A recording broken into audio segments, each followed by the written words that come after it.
On the edge of the Arabian desert lie the ruins of a forgotten metropolis, Petra. One of the greatest cities of the ancient world. 2,000 years ago, Petra's kings were the contemporaries of famous rulers like Julius Caesar and lived at the time of Christ. But why do we know so little about this once great civilization? Petra was one of the great international cities of the ancient world. It's a city that's cut largely out of the living sandstone. This vast city lies hidden at the end of a winding passageway almost a mile long. This natural split in the rock is known as the Seek, and it leads to Petra's most famous monument, the Treasury. This elaborate tomb is carved deep into the rock face, familiar to millions from the Indiana Jones movies. But it's just a glimpse of what's hiding here. Deeper towards the city's center, dozens more tombs line the cliff walls, along with a theater for over 8,000 people.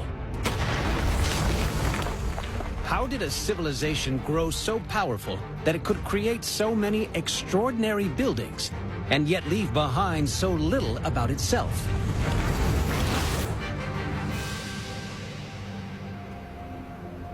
The first explorers to stumble across Petra discovered a city unlike anything they had ever seen. A labyrinth of strange caves and breathtaking architecture.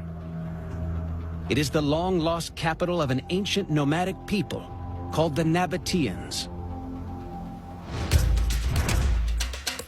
Archaeologist Glenn Corbett investigates why they created this unique city. Very, very little of this ancient city has actually been discovered, and so for the archaeologists, it represents a real challenge.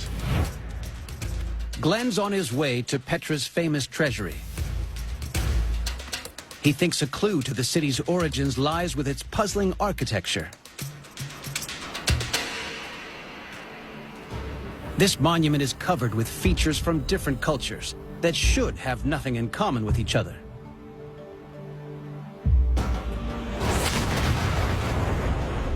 Petra's treasury is a beautiful but bewildering structure.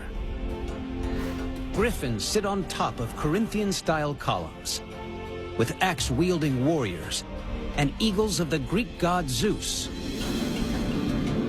But in the middle is a statue that resembles the Egyptian goddess Isis. And inside, this iconic monument is even stranger. Behind the facade is just an empty chamber, perhaps a feasting hall for the dead.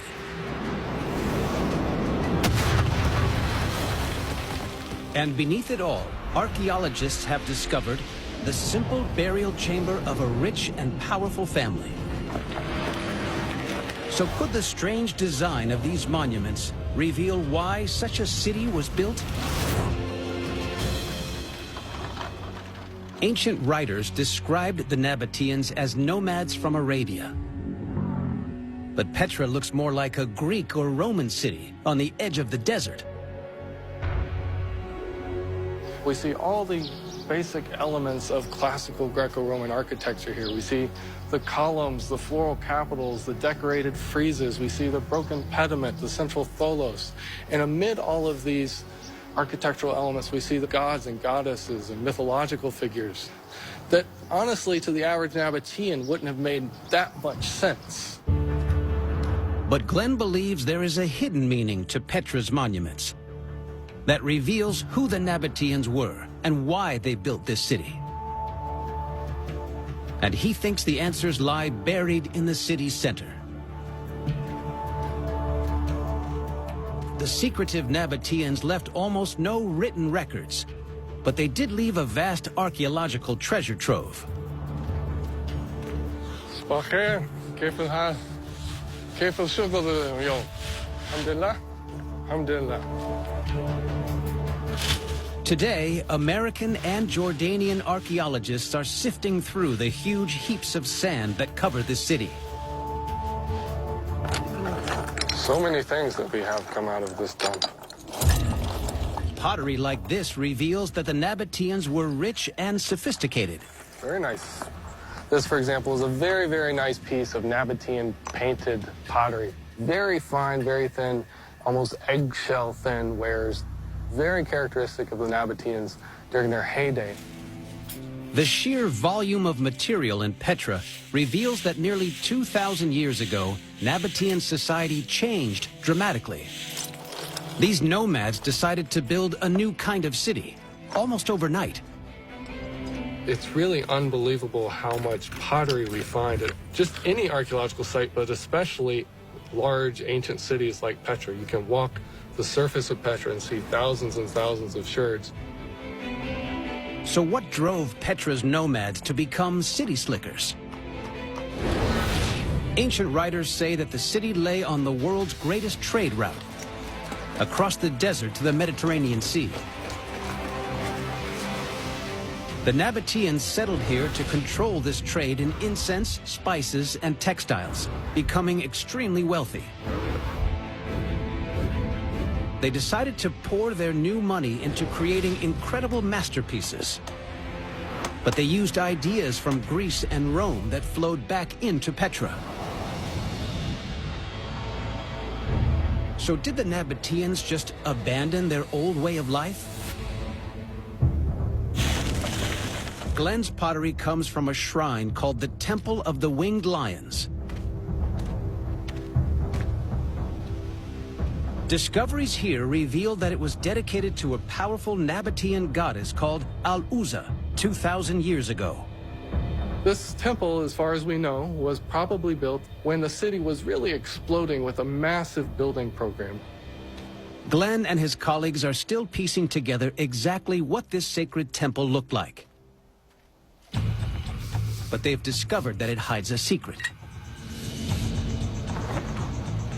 This temple may look Greek or Roman on the outside, like so many of Petra's buildings. But the layout of the central sanctuary is based on an ancient Arabian design. A lot of the decorative elements of the temple are actually much more common to Greek and Roman architecture. But at the same time, that's something of a veneer because the temple itself is very much a Nabatean spiritual house, is very much worshiping the supreme Nabatean goddess Al-Uzza. The Nabateans built a new kind of city that fused nomadic Arabian culture with new ideas coming in from Greece and Rome. Glenn thinks their kings were trying to announce their arrival on the world stage.